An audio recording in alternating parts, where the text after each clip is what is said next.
Dans ce tutoriel, nous allons voir comment il est possible de partager des dossiers patients avec d'autres utilisateurs Keops de façon à constituer des bases de données multicentriques. Quand on veut réaliser un partage patient dans le cadre d'une étude, la première chose à définir, c'est la liste des utilisateurs qui appartiennent à l'étude. Donc si je prends l'initiative de créer cette liste, je vais sur l'icône Partage patient, une fenêtre s'ouvre.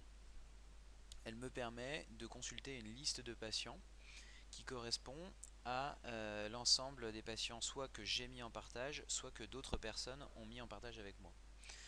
Ces patients en fait vont être classés par liste et on va définir dans un premier temps quels sont les utilisateurs d'une liste donnée. Alors pour créer une nouvelle liste, il suffit de cliquer sur cette icône gestion de la liste des listes de diffusion.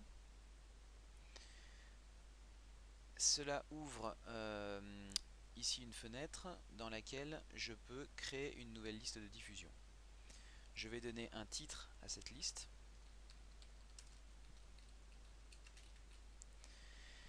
Et j'ai ici la liste de tous les utilisateurs Keops en France. Donc je clique au hasard sur les utilisateurs qui sont susceptibles de faire partie de cette liste.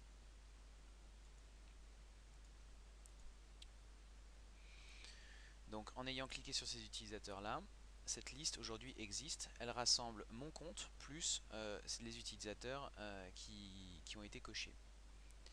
Je clique sur ajouter. La liste est ajoutée.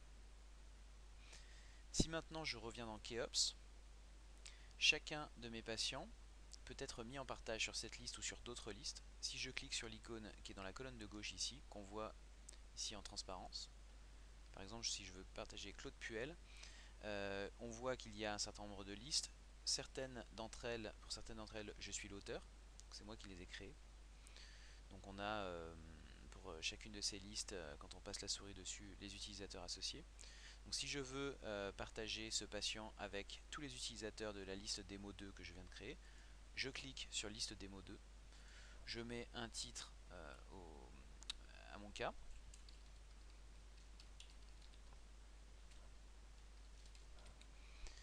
et je peux mettre une introduction descriptive du cas dans laquelle je peux amorcer une conversation.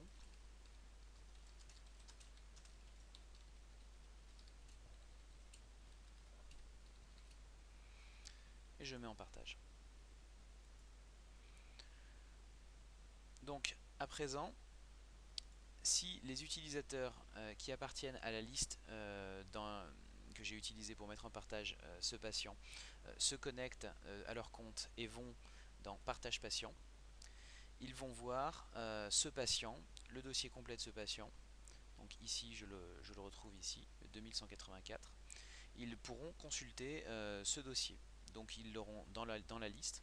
S'ils double-cliquent dessus, ils accéderont à une interface qui leur permettra de discuter sur ce cas. Donc on voit la discussion que j'ai amorcée ici. Les utilisateurs pourront répondre ici et commencer une sorte de forum lié à ce patient.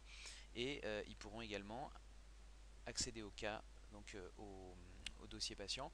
On voit ici que j'ai l'identité du patient parce que c'est moi qui l'ai mis en partage, mais eux ne verront pas l'identité de ce patient, ils verront que le numéro du cas. S'ils cliquent sur le nom du patient, ils accèdent au dossier complet. Et comme vous le voyez, ils ne peuvent pas modifier ce dossier parce que tous les boutons ont disparu. Ils peuvent simplement le consulter, y compris l'imagerie, donc tous les éléments liés à ce dossier. Ce qu'il faut noter pour finir, c'est qu'il est également possible, lorsqu'on fait des statistiques, de les faire à un niveau multicentrique, puisque dans la liste des filtres qui permettent de sélectionner les patients sur lesquels va porter l'analyse, il y a la possibilité ici de choisir les listes de diffusion. Donc on retrouve ici la liste démo 2.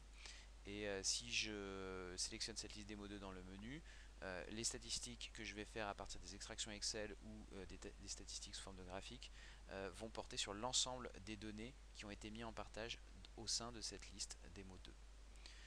Donc voilà comment dans Keops on peut d'une part définir des groupes d'utilisateurs qui vont travailler ensemble sur des sujets donnés et d'autre part mettre en partage les patients. Pour conclure, il faut noter qu'il est possible de mettre un patient sur plusieurs listes. Si ce patient peut appartenir à plusieurs projets de recherche, il peut être utilisé plusieurs fois, mis en partage sur plusieurs listes, et donc appartenir à des statistiques